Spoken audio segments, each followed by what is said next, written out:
This is the first part of my commentary on and analysis of Act 5, Scene 2, and in it I'll go up as far as the entrance of Montano, Gratiano and Iago at line 165. This is a very long scene, running to 367 lines, and Shakespeare varies its pace and tone through interspersing eloquent speeches with more straightforward dialogue. The scene opens in Desdemona's bedchamber.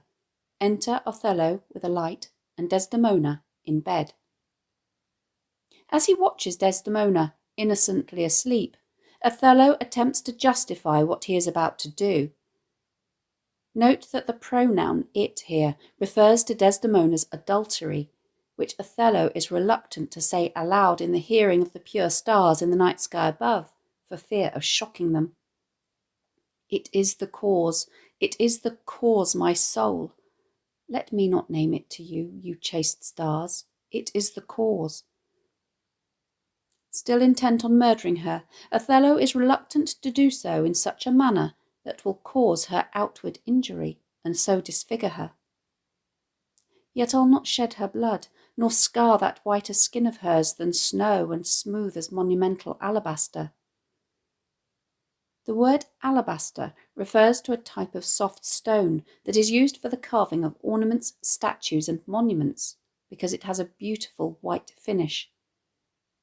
In this simile, Othello is suggesting that Desdemona's skin is flawlessly smooth and pale.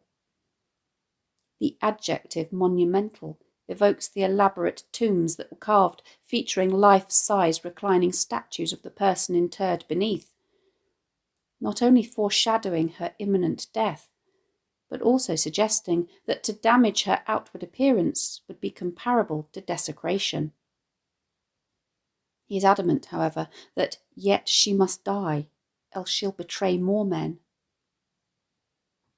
He continues, put out the light, and then put out the light. The literary technique Shakespeare uses here is known as antonaclasis, where a word or phrase is repeated, but each time it appears it has a different meaning, often one of which is literal, while the other is metaphorical. Here, Othello begins by referring to the literal torch that he has brought with him, and then moves on to referring to Desdemona's life, both of which he intends to extinguish. He considers the torch first.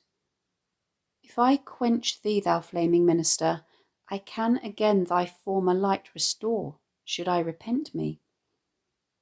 In other words, if he extinguishes the torch, he can light it again should he change his mind. On the other hand, once Desdemona's light has been extinguished, there is nothing he can do about it. But once put out thy light, thou cunningst pattern of excelling nature, I know not where is that Promethean heat that can thy light relume. Here Othello is referring to the Greek legend of Prometheus, who was said to have stolen fire from the gods to bring the clay figures to life that he had modelled, in order to create the first human beings. Note that Othello's imagery here foreshadows the manner in which Desdemona is to die, in the same way that a flame is extinguished by being smothered and deprived of oxygen, so will Desdemona be.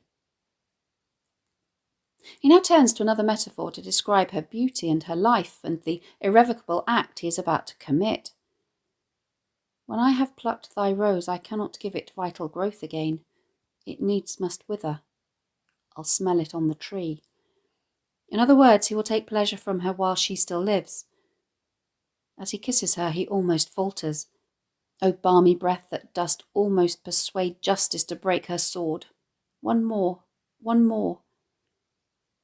The concept of justice is often personified as a blindfolded woman holding scales up high in one hand and a sword in the other, to communicate the idea of impartial trial and retribution. This image suggests that her seductive physical presence is almost enough to persuade him to give up all idea of punishing her. As he looks at her, he wishes that she could remain looking as though she is asleep after she has died, so that he can continue to love her. Be thus when thou art dead, and I will kill thee and love thee after. He kisses her once more, and this wakes her. When Desdemona asks Othello if he is coming to bed, He asks her instead if she has prayed tonight, and urges her that if she is aware of any crime that she has not yet begged forgiveness for in her prayers, then she should do so immediately. If you bethink yourself of any crime unreconciled as yet to heaven and grace, solicit for it straight. Desdemona is confused, and Othello takes this as confirmation that she has sins burdening her soul. He tells her that he will give her the privacy to confess, as he would not want her spirit to go to heaven in such an uncleansed state. Well, do it, and be brief. I will walk by. I would not kill thy unprepared spirit. No, heaven forfend, I would not kill thy soul. Desdemona is shocked. Talk you of killing? She exclaims. Even though she hopes that this will not be the case, she can see from Othello's expression that he is in a dangerous mood. She is frightened, although she doesn't know why she should be, as she is certain that she has done nothing wrong. And yet I fear you, for you're fatal then, when your eyes roll so. Why I should fear I know not, since guiltiness I know not, but yet I feel I fear. When Othello commands her to think on thy sins, she tells him that these are the loves I bear to you. In other words, her sins are that she loves Othello, i.e. another human being, more than God. When Othello fires back that it is for that very reason that she has to die, she pleads that death's unnatural that kills for loving. In other words, it goes against nature to kill someone for the love they feel for them. Desdemona observes that Othello is visibly upset. Alas, why gnaw you so your nether, or bottom, lip? Some bloody passion shakes your very frame. These are portents or ill omens, but yet I hope they do not point on me. When Desdemona asks him what the matter is, he accuses her of having given away the handkerchief. That handkerchief which I so loved and gave thee, thou gavest to Cassio. All Desdemona's strenuous denial and her urging of him to send for Cassio so that he can hear it from the horse's mouth results in, however, is Othello's warning to her that telling untruths when on your deathbed is the same as lying under oath, for which you will be damned. Sweet soul, take heed of perjury, thou art on thy deathbed. And he urges her to confess freely of thy sin, for to deny each article with oath cannot remove nor choke the strong conception that I do groan withal. Thou art to die. In other words, her denial will not kill off the strong suspicions that he has deep inside and that are causing him pain, in much the same way as a woman groans with pain and labours during childbirth. Desdemona tries once more to convince Othello that she has done nothing wrong. I never did offend you in my life. Never loved Cassio, but with such general warranty of heaven as I might love. I never gave him token. She insists that she has only ever loved Cassio in a sanctioned, non-romantic way, and that she has not given him any gift to suggest that her love is any different. Note the repetition of never 3 times here to underscore her conviction. Othello is outraged at what he takes to be Desdemona's brazen dishonesty. By heaven, I saw my handkerchief in his hand. O perjured woman, thou dost stone my heart, and makest me call what I intend to do a murder, which I thought a sacrifice. I saw the handkerchief. He tells her that her outright lies have turned his heart to stone, and that the act he intends to commit is now a murder and not a sacrifice, as he had intended it to be. The only reason for Cassio to have been seen with the handkerchief, Desdemona reasons, is that he found it then, and she once more urges Othello to summon Cassio so that he can confess a truth. There is no need, Othello tells her, because he hath confessed that he hath used thee, or slept with her. Desdemona assures him that he will not say so. You're absolutely right, returns Othello, he won't, as his mouth is stopped. Iago hath ta'en order for it. Desdemona can't believe her ears. Oh, my fear interprets. What, is he dead? Yes, he is, and had all his hairs been lives, my great revenge had stomach for them all, he replies. In other words, if Cassio had had as many lives as he had hairs on his head, Othello would have had a big enough appetite for all of them. Othello misinterprets Desdemona's cry, "Alas, he is betrayed and I undone," or ruined, as an admission of her guilt and a display of grief at the loss of her lover, rather than a sign of her despair that she is now ruined because she doesn't have him to prove her innocence. He is outraged. "Out, strumpet! Weepest thou for him to my face?" Desdemona pleads with Othello to spare her life, or even just to hold off for half an hour. Othello, however, is resolute. Now that he has started, he has to continue. Being done, there is no pause, and he does not even allow her a moment to pray before smothering her. Observe how Shakespeare has ratcheted up the tension from about line 68 with short speeches in fairly plain language, lacking in the eloquence of the earlier part of the scene, that go back and forth until they build up to a climax where Emilia interrupts Othello smothering Desdemona when she calls and hammers at the locked door. Othello, interrupted by Emilia's calls, realizes that Desdemona is still alive, and he concedes that even though he is cruel, he can still be merciful. "I would not have thee linger in thy pain. So, he says as he attempts to finish off the job. He is now, however, in a bit of a dither. Emilia is demanding to be let in, presumably to let him know about Cassio. He's not sure if Desdemona is actually dead yet, and he is convinced that Emilia will expect to speak to her. Note the disjointed nature of his speech, where there are short statements peppered with exclamations and questions as he tries to work out what to do. "Yes, 'tis Emilia. By and by. She's dead. 'Tis like she comes to speak of Cassio's death. The noise was high. Ha! No more moving. Still as the grave. Shall she come in? Were it good? I think she stirs again. No. What's best to do? If she come in, she'll sure to speak to my wife." The mention of Desdemona as his wife, however, makes him realise the gravity of what he has done, and he almost immediately, if only temporarily, begins to regret his deed. My wife. What wife? I have no wife. Oh, insupportable! Oh, heavy hour! Methinks it should be now a huge eclipse of sun and moon, and that the affrighted globe should yawn at alteration. In other words, he sees his act as having apocalyptic consequences for him. It is as though the sun and moon have disappeared and the earth has been torn apart by a massive earthquake. He lets Emilia in, after having drawn the curtains around the bed to hide Desdemona's body from her. Emilia lets him know that yonder's foul murder's done. Note the dramatic irony here, as she is unaware that an equally foul murder has just taken place in this very room. Othello feigns surprised ignorance and blames it on the very error of the moon. She comes more nearer earth than she was wont, and makes men mad. In Elizabethan times it was believed that the moon was very powerful, and that its influence could turn people mad, hence the word lunatic, which comes from the Latin lunaticus, meaning moonstruck. Emilia informs him that Cassio, my lord, hath killed a young Venetian called Roderigo, although Cassio has survived. This news shocks Othello, as it means that justice has not properly been served. Not Cassio killed? Then murder's out of tune, and sweet revenge grows harsh.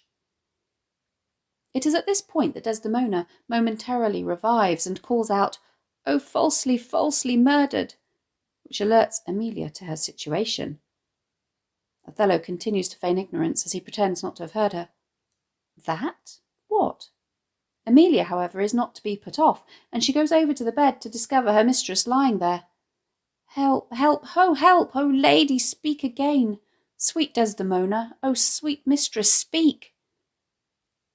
Desdemona tells her of her impending death, but note how, in response to Emilia's imploring her to tell her who hath done this deed, she refuses to accuse Othello, taking his guilt as her own. "Nobody, I myself. Farewell, commend me to my kind lord. Oh, farewell." And she dies. This selfless act, however, only fans the flames of Othello's anger even more, as he condemns her for being a liar, as he admits to the murder. She's like a liar gone to burning hell. 'Twas I that killed her. Emilia is shocked and outraged. Oh, more the angel she, and you the blacker devil. Note how she here seems to conflate the blackness of his skin with the blackness of his deeds as her prejudice comes to the surface. Othello justifies his act by saying that she turned to folly or sin, and she was a whore. Emilia won't hear of this. Thou dost belie, or give a false impression of her, and thou art a devil. No, says Othello, she was false as water. The meaning of this comes from a late 16th century proverb, unchaste and false as ever water wet. This simile suggesting the fluidity and changeability of water, like the tides ever rising and falling. Note how Emilia chooses an antithetical simile to accuse Othello of being hasty and ill-considered. Thou art rash as fire to say that she was false. Oh, she was heavenly true. In the last couple of speeches, Emilia has reverted from the polite, formal you to the informal thou to address Othello. He is no longer a man to whom she has any intention of showing deference and respect. Othello now drops the bombshell. Cassio did top her. Ask thy husband else. Note how Shakespeare has him adopt Iago's coarse turn of phrase here that he used in Act 3, Scene 3 at line 397, to hint at the extent to which Iago has brainwashed him.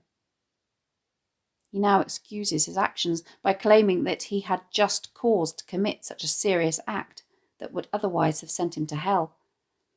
Oh, I were damned beneath all depth in hell, but that I did proceed upon just grounds to this extremity. Thy husband knew it all. Emilia is aghast. My husband, is all she can utter. She can't believe her ears, and it is at this point that we truly understand that, even though she didn't have the happiest of marriages with Iago, she had absolutely no knowledge of what he was up to, and that when she handed over the handkerchief, she did so in good faith. Othello confirms that Iago did indeed tell him that Desdemona had been unfaithful to him with Cassio, and that, had she not been so, he wouldn't have given her up for anything, not even one entire and perfect chrysolite, a semi-precious stone, as big as the world. Emilia, however, is still trying to process the information that her husband has been involved, and all she can do is disbelievingly repeat the phrase, My husband? Yes, confirms Othello, 'twas he that told me on her first. An honest man he is, and hates the slime that sticks on filthy deeds. Emilia still can't quite believe it, as she laments to her absent mistress that villainy hath made mocks with love. My husband say that she was false. In other words, wickedness has made a fool of love. Othello's patience is wearing thin as he reiterates, He, woman, I say thy husband. Dost understand the word? My friend, thy husband, honest Iago. Rather than blindly accept that if her husband has said it, it must be right, Emilia turns on him. If he say so, may his pernicious, i.e. dangerous, soul rot half a grain a day. He lies to the heart. She was too fond of her most filthy bargain. In other words, if Iago is saying this, then he is lying through his back teeth. Desdemona was far too infatuated with her husband, for whom she has paid far too high a price, for this to be true. Note that the metaphor filthy bargain used to describe Othello may also be being used as a racial epithet here.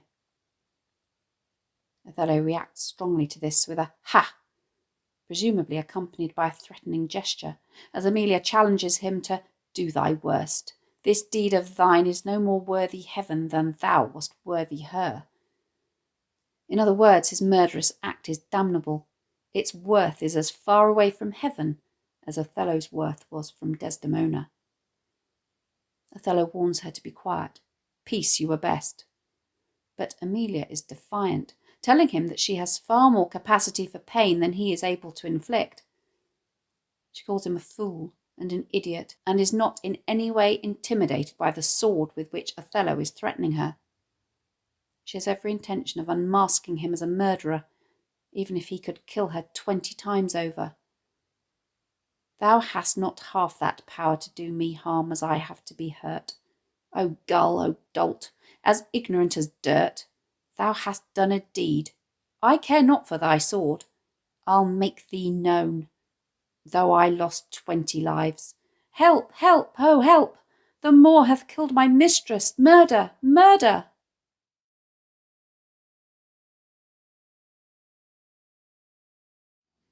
Thanks for watching. If you have any questions, please let me know in the comments section below, and I'll do my best to answer them. Don't forget to subscribe to my channel for more videos on English language topics and exam techniques, and English literature texts.